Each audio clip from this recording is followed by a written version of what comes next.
Let's move on to the issue of transgender rights. Is it your position, Melanie, that we've gone too far in accommodating people who feel their gender identity and their biological sex don't match? Well, I think that anyone who is in a situation of gender confusion should, merit sympathy and understanding.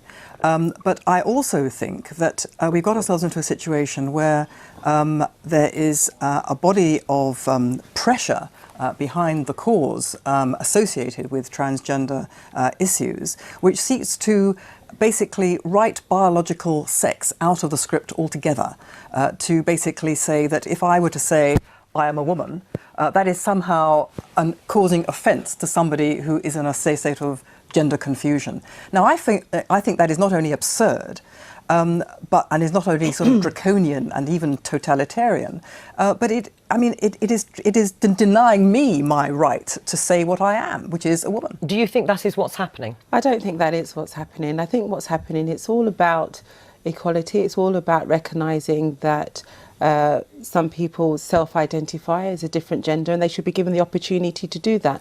And I think it's the kind of society that we want to live in terms of looking after people's mental health and well-being, and just saying that we need to be mindful of people's circumstances and what they're going through. And I don't think that... I agree with that. I agree with that. I think we should be mindful and we should be compassionate and considerate. Right, so but that's not what's happened. If you look at the proposal for the census, the proposal census that people should not be required to say whether they're male or female, the proposal, the sort of consultation document says that it was thought to be irrelevant, unacceptable and intrusive to be asking about sex.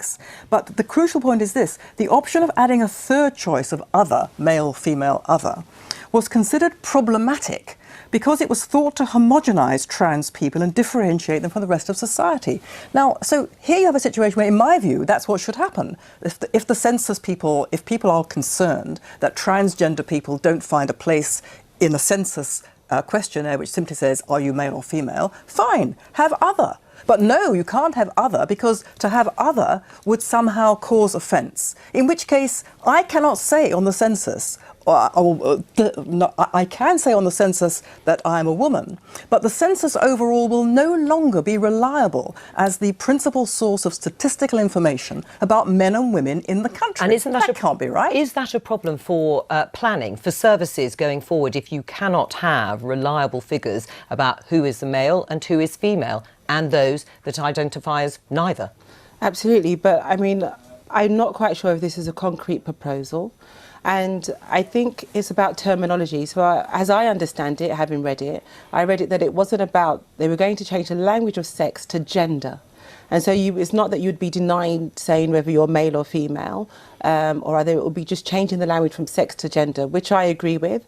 I think it's important that we understand what the makeup of the country, both in terms of male, female, transgender. It's important that we understand. And I also think it's important to kind of note that ensuring that somebody has their equal rights doesn't take away from anybody else's equal rights. So equality is equality, and that's where we should come from as a base of understanding. I mean, clearly, Melanie, as the trans community gets more awareness in the wider community, there are going to be more people, and there are more people now seeking treatment at a relatively young age. Isn't that long overdue? Well, it may well be that there was treatment that such people require that they weren't getting, in which case I'm very glad if they're now getting it. What worries me, however, is that as far as specifically as far as children, for example, are concerned, what is often a passing phase of thinking that you're of the opposite sex, and which passes quite normally, is being medicalised. And these children are having a label hung around their neck, and inappropriate medical intervention is taking place. That's what worries me. That takes away the right of a child just to be a child. Right. Is there too much sort of medical invasive surgery that is being offered or could be offered in future to children who are too young to be certain about whether they want to change gender? I don't think we're anywhere sort of near that point at the moment. I think the Gender Recognition and Equality Act 2010 needs to be updated. I think that it's too simplistic to say that it's just a passing phase. And as I said, I think we have to be mindful in regards to how people feel and the journey that they're going through in terms of their sexuality, and how we talk about it, how we address those situations has to be done with care and compassion every time we have a conversation about it. Right. Do you think people who are uncomfortable with or sceptical about this issue, who may say it is a passing phase or there's just too much noise around transgender or gender issues in general, do you think some of that is transphobic in your mind? I think that every time we get to a point where we're talking about somebody else's equality rights, there's an uproar. When it's about women, there's an uproar. When it's about black people, people of colour, there's an uproar. Now it's about transgender people, there's an uproar. And I really think we just need to take it, as I say, with care and compassion as we talk about these issues, as we talk about the act that's coming before Parliament, and we make sure that everyone feels comfortable talking about where they are in themselves. Right, Melanie? Well, the only people who won't feel comfortable are people who are likely to be called transphobic if they say they are men or women.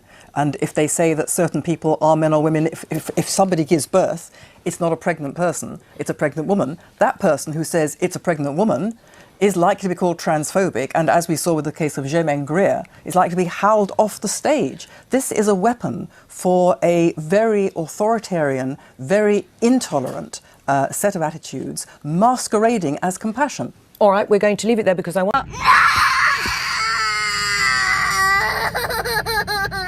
Jace, what do you think?